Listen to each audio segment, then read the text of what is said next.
Welcome to the Founding Voices podcast, a series of conversations with humans who showed up before there was a map. I'm Perry, founder of the Octopus Movement, and I believe nonlinear thinking is not just a way of creating possibilities, it's a way of being in the world. Each week, I speak with three founding members of our global mycelium to explore who we are, why we think differently, and how they're shaping a future that can be built in straight lines. Let's meet today's guest. It's Katy Jon. I'm so happy you're here. Katy Jon is a writer, speaker, and educator and architect of courageous conversation, whose work has shaped how people around the world approach different identity, empathy, and belonging. Katy is the UK coordinator and head of methodology, difficult word for me, for the Human Library, a global movement that creates neutral, safe, brave spaces for dialogue that goes beyond labels and assumptions. She has spoken on BBC and major media about mental health, gender polarization, respectful disagreement, a lot, I like that, and what it really takes to hear another human being. Today, we dive into curiosity, complexity, conversation as a practice, and how nonlinear thinking, the willingness to listen first and not assume, changes the way we relate to ourselves and each other. Katy Jon, I'm so happy you're here. Likewise, thank you, Perry. And you're here since day one almost. Since I started the Octopus Movement, you were one of the first people involved after I interviewed Yoka, the awesome, great Yoka. One always has to come second to Yoka. It's fine. Yoka's amazing, and that's why we know each other. Thanks to Yoka, and that's why you're involved with the movement for such a long time. So happy to have you here. This is our second interview, and question number one, Katy Jon, immediately. What is the octopus in Katy Jon? I actually love this question, but it also makes me completely overthink the answer. Yes, please do. And just before we went live, you were telling me that octopuses used to have bones, and I said they don't have bones now. And we were joking about the fact that therefore that's the idea of complete lack of structure. And that's what I like about octopuses in general, and what I think is the octopus in me. It's that kind of you can't put it in a box, because octopuses are renowned at being escapologists. They can pick locks and get out of anything. So I'm unboxable because I'm very wriggly, and literally with the ADHD fidgety, I am wriggly anyway. But it's that unique, alien, agile, adaptive, chameleon-like element. Some people think I am many things, to the extent whereby they judge me for thinking one thing or thinking the exact opposite. And they can think I believe both of them. And it's the fact that I'm open to both of them, but it doesn't mean I necessarily believe them. And it was F. Scott Fitzgerald who said that, the sign of a great mind, a great intelligence, is being able to hold to apparently opposing, contrasting, competing, opposite truths, and still be able to function. And he went on to say, the bit people forget from his quote is the fact that, for example, recognizing that the world is going to hell in a handbasket, but you should still try and do something about it, even if you can't. Even though, which is also like that Jewish expression from 2,000 years ago in Pirkei Avot, the sayings of the fathers, that again, you're probably never going to finish the task. And being ADHD, I start, 5 all the time, particularly not the one I meant to. But see, I've already gone off on a tangent, but the whole point is that in that Jewish expression, which I love, which is you're probably never going to finish the task, even if that task is saving the world. But it doesn't mean you're not allowed not to try. And it's this double negative of you are not allowed not to try. You have to try. And I do that with everything in life, with asking questions, with learning, with discovery. I will never fill up the knowledge that I want to gain, the experience that I want to gain, the people I want to meet, the things that I want to do. But that's why I like the neurodiverse ADHD bipolar energy for me, because it means I'm addicted to trying. And again, so that's the aspect of the octopus. Awesome. They can go at 25 miles an hour as well. They've got this jet propulsion ADHD. Yeah, they can go so fast. They've got manic octopus mode that is like flame on. So, and I think they're also mischievous. Yeah, and a bit playful and naughty. And I think that's the uncontainable bit. You can't defy or define me in that sense, because that's it. I'm just bleh. You can put that into words. I can't. It's like an octopus speaking underwater. Katy Jon, I think the human's biggest addiction in life is not alcohol, drugs, or sex. I think it's problems. And I think people really, really, really fucking love problems, because then they can slide away from any responsibility. And when I think about you, I'm thinking, I think you have mastered the life without problems. I don't say that you don't have any problems, but I think you, in opposite of many people, are not using any problems to walk away from your responsibility. Yeah, and which is so easy to do. And I think you're doing that, and I think that's your octopus, and I think that's nonlinear thinking as well. So how do you see that? How do you see problems? Well, problems exist, but problems, if you see them as a problem, I loved when I used to live in Spain for a couple of years, many years ago, and I used to love that in Spanish, the word problem is problema, which has that A on the end, which makes you think, oh, it's a feminine word. But it's one of those odd words in Spanish that is actually masculine with a feminine ending. And we used to joke in Spain, todos los problemas son masculinos. All the problems in the world are male, or male created. Okay, wars. 99.9% started by men, So I'm not saying that men are the problem, but I'm saying that it's how you see a problem. Again, if you're an octopus literally in the sea, or an octopus in the Octopus Movement, you see a problem and you see a puzzle. You see something to be solved rather than something to say, give up, stop, go home.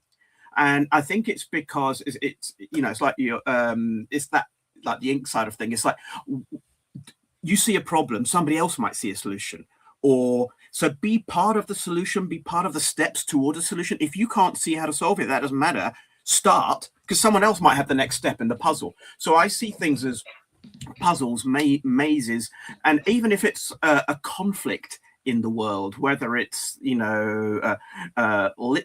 genocidal warfare, or if it's gender warfare ideologically, whether it's an ideological or a physical war. And some people see ideological war in the same way as a physical war, because sometimes your brain, like PTSD, can't distinguish the two. So you feel an existential threat. If someone threatens your ideology, your identity, your belief, it feels like someone is trying to kill you in a different way. You're not feeling it physically, but mentally and emotionally and psychologically, you've got that same threat. So some people react to problems with, it's a conflict, so therefore I must reply to that with mutual attack, as opposed to, collaboration, conversation, and building something out of it. So I love problems. And even if the world is looking shite, I go, this is interesting. How are we going to get through this? What's the world going to look like in 2 years, in 5 years, in 10 years from now? Because as a student of history as well, I recognize that some of this stuff has happened before. Mm-hmm. And we all know the same standard quotes. History teaches us that we don't learn, and that we are doomed to repeat. But if you can spot the patterns, so I see problems as patterns, as puzzles, as mazes, as something to be solved.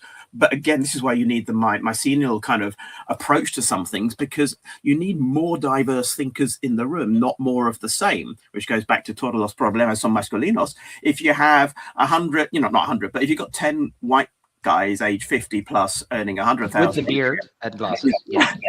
No, but wearing a suit and 100,000 a year, all in the boardroom, you've got the same ideas that caused the problems, potentially trying to solve the problems. You need diversity in the room to start thinking outside the box. You still need the original thinkers who have the standard thinking as well there, because you need the challenge. You need that sword play and dueling mentally to kind of sharpen each other to a point of creative solutions. But so yeah, that I don't see problems. I want to dive into something with this. I want to discover something with you. I don't know. What comes to mind now is Katy Jon in the Human Library. Mm-hmm. And I love the Human Library. I met the founder. He's awesome. And what you guys are all doing is absolutely bloody amazing. So check it out. If you're listening to this, go to the Human Library. So if people really like problems to walk away from responsibility, and we go to the human library and we see all these books, and we think about rapid judgments. We think about unjudging people. We think about being different and how that is a problem. I keep thinking that, let me give you an example quickly. I walk in the forest every day with my dog barefoot. And sometimes I walk into people and I can feel like looking at me like that it's a problem that I'm not wearing any shoes. And I'm thinking, maybe this is a problem for this person because I look happy, I look healthy, and that person is not. And this is the first time in months that he has time to take a walk in the forest, and he sees me, lunatic, walking there without shoes. I don't know what it is. So my question is, going to the human library and all these books and us judging so fast, I keep thinking that we judge people in order to satisfy ourselves, in not taking any responsibility to wake the fuck up and be curious about everything. How do you see that, Katy Jon? Am I going into the right direction, or are you saying, Perry, forget about this strange No. This is ridiculous. I've got a couple of kind of responses around it. First off, I think judgment is human. So actually to tell people not to judge, which is kind of what we used to do in the human library, used to say, don't judge a book by its cover, stop judging. Our evolution to the language of unjudgment came around, I think, 5-6 years ago. And the idea was recognizing that we do judge. And the only way you can kind of do it is to go through it, because we have evolved to navigate life at speed. And in order to do that, we have to make micro judgments all the time. I have to determine whether the guy with bare feet in the forest and a dog is a dangerous lunatic or a really friendly weird guy. And should my next move be to run or to ask him a question? Hey, I don't know you from Adam, but do you mind me asking, why haven't you got any shoes on? And is your dog friendly? Can I pet him? No, nobody is asking me that question. I would. You would, but nobody. But maybe some people, maybe 2 or 3. Yeah, nobody. But that's the point. So, but within microseconds, we size people up. And we've been programmed to do that to stay alive as human beings. We have to, we have an early warning threat detection system, and that is going on. Some people would argue it's less necessary now because everyone isn't armed with spears and trying to take our bowl of berries we've just picked. But nevertheless, we still have that programming. We also have a highly efficient kind of brain-body combo that is like a hybrid car, and we're storing up energy and releasing energy. So as we know, it's kind of psychosomatically for a fact that as you approach a blind corner made worse by certain circumstances, like it's Friday night, it's dark, and you're alone and you're a woman and you have your keys in your hand just in case. But as you approach a blind corner, your body goes into alert mode because you don't know what's going to be around that corner. It could be a clown and you have coulrophobia. No. It could be a gang member. It could be a policeman who could be equally either friendly or a threat, depending where you are in the world. And it could be your partner who you were planning to meet for coffee. And it could be a child. It could be anything. But the point is, as you are turning that corner, your body is getting into second gear, into third gear. Your body is hovering on the accelerator. You're ready to do the whole fear, fright, flight thing. But there's another part of you that then immediately feels relief if that threat isn't there and you calm down from it. But when I meet anyone, I try to think my body is programming me to be afraid initially. I am going to be 90% of the time surprised because it's not going to be as bad as I thought. So why don't I try and either at least bypass it or go through that stage as quick as possible and get to the possibility of what I call the other F we always forget in the fear, flight, flee scenario is friend. Everybody, the next person you meet could become a friend.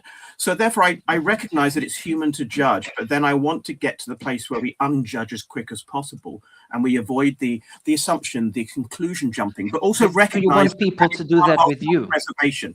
Because you're quite a character, Katy Jon, and there is bipolar, there's ADHD, transgender. You do everything different, and wow. So is that what you want to do? You see Katy Jon, you make up your mind, like, what is this? A man, a woman? What's going on here? Right? Question.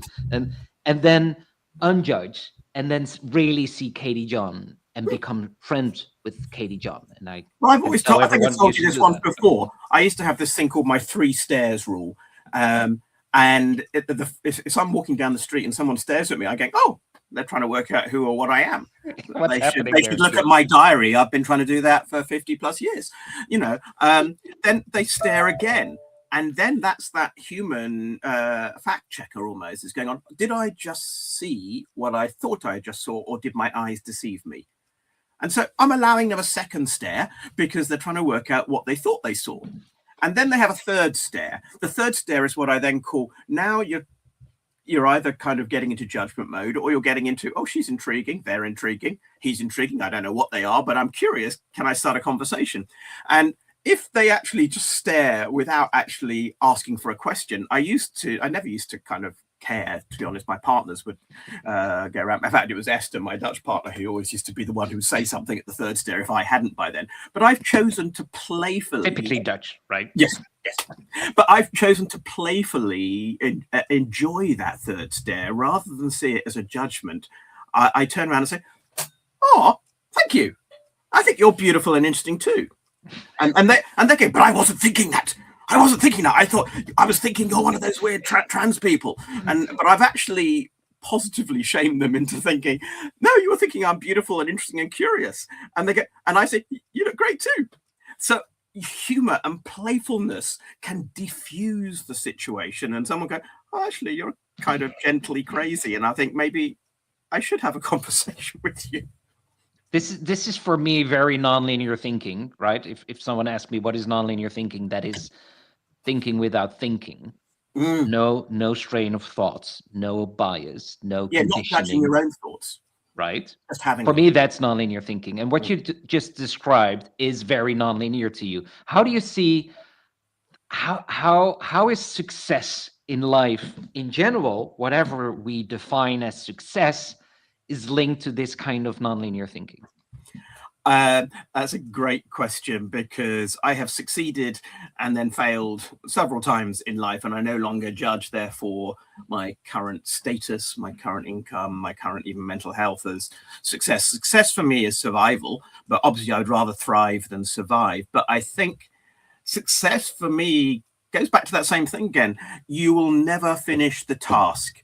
If I define success by task fulfillment, I'm dead in the water, because I'm ADHD and I start all the tasks and I finish some of them occasionally. Finishing them is the most boring part of a task. So why would I want to finish them? So I think success for me is to grow every day, fail every day by getting something wrong. So if I get something wrong, it means I'm learning. To discover every day. I mean, I dabble in, I do an hour and a half of language learning every day now. I've doubled what I used to do, and I try and do at least 2 languages, preferably 3, and I choose different world ones. I'm doing Japanese and Finnish, and I can't remember the third one I'm doing at the moment. Portuguese. I'm doing Portuguese again. But I'm trying to choose languages that are not in the same language group, because it's forcing my brain out there.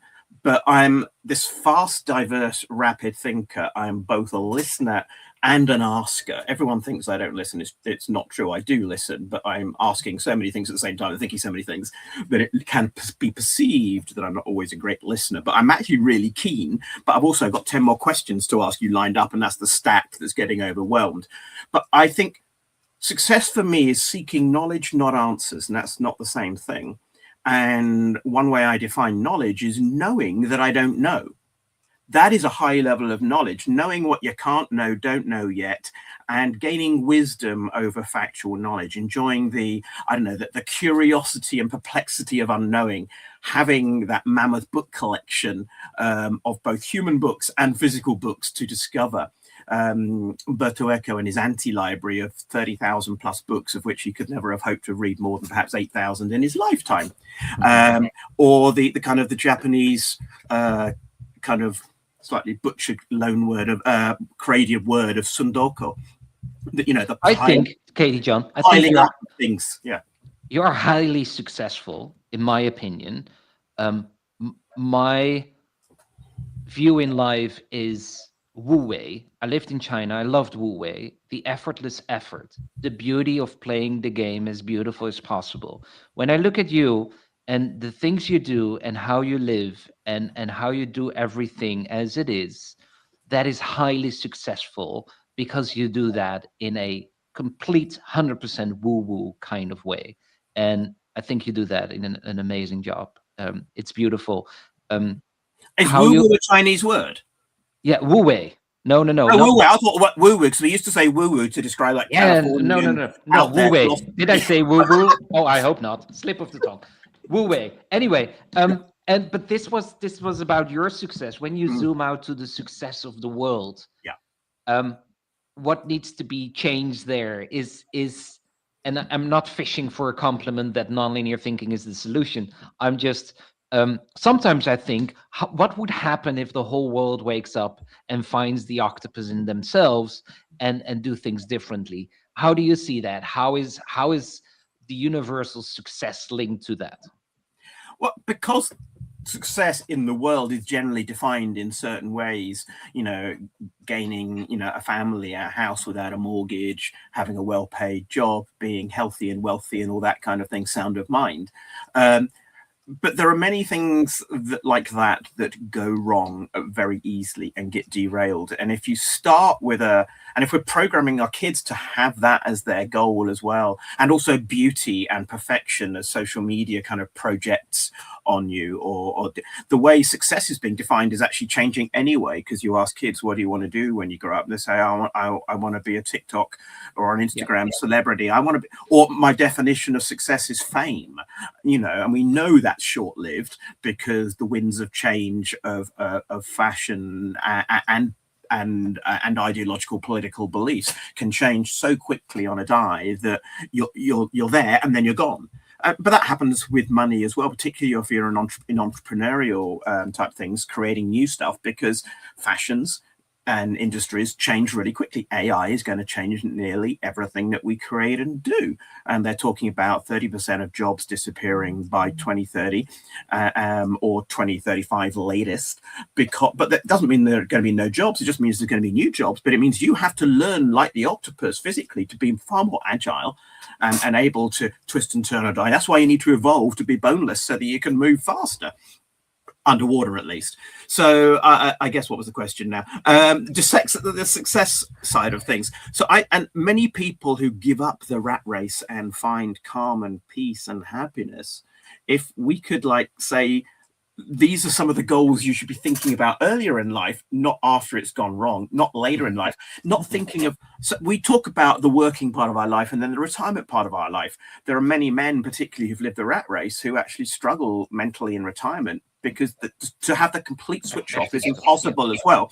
And assuming this kind of heterosexual nuclear family, their wives are also annoyed because suddenly their husband is at home all day long instead of going out to work for 10 hours and getting rid of him.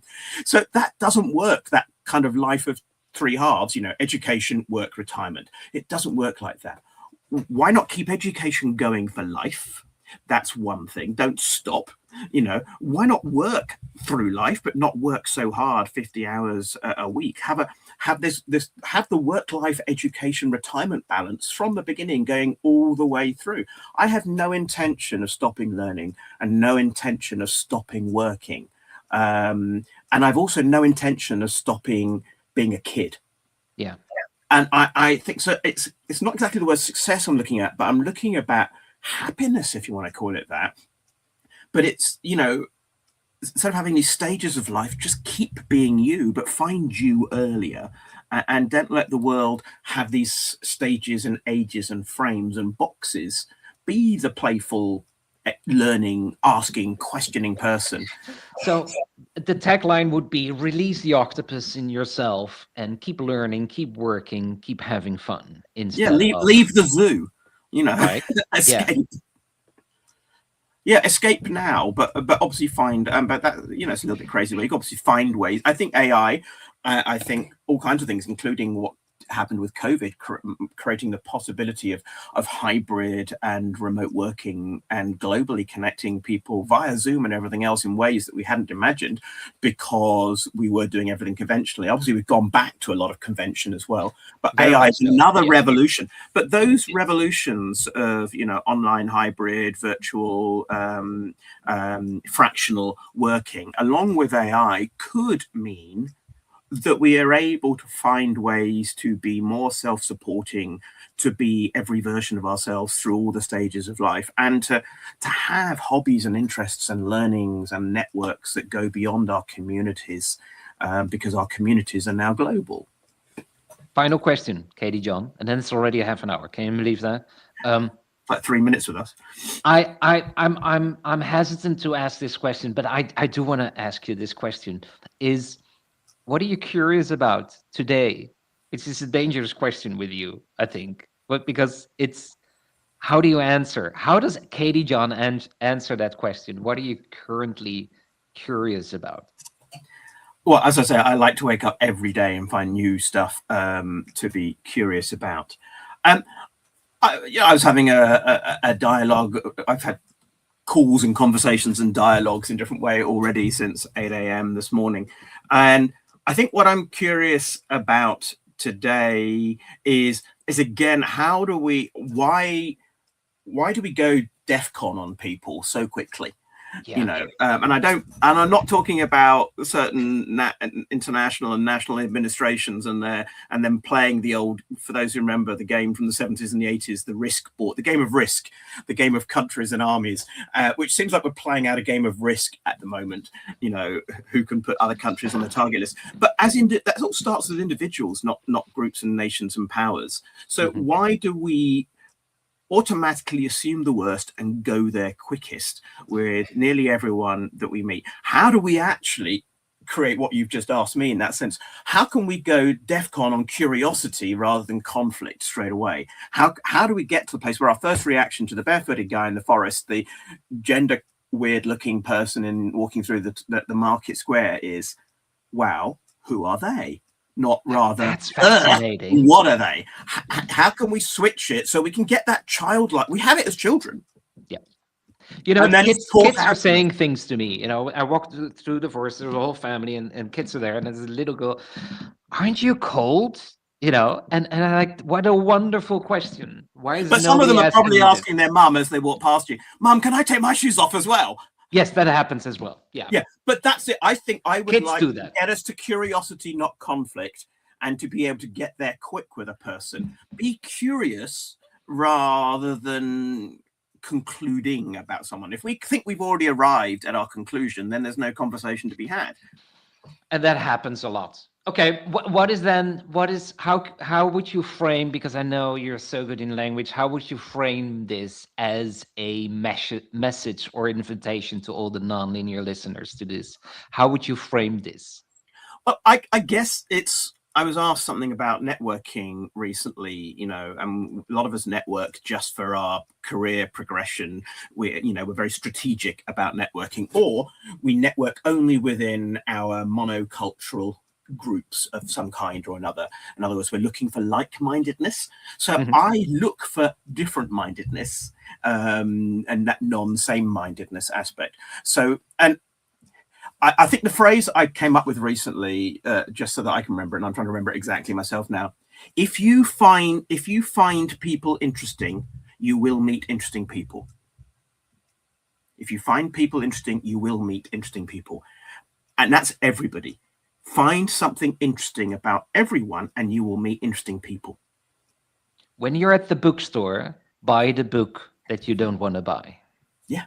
And read that book. And if you come to a human library, read the book you don't want to read, because you will find they are not the label on the cover that you thought they were. Fascinating. We love people, Katy Jon. People are our medicine, right? Yes. Thank you for being here. Not just in this podcast, Katy Jon, but in the movement. If you're listening and feel a spark, follow it. Please be curious. Nonlinear thinking is not a strategy. It's a kind of love, and it grows where we share it. Thank you so much, Katy Jon. Thank you, everybody, for listening and looking at this. Thank you so much.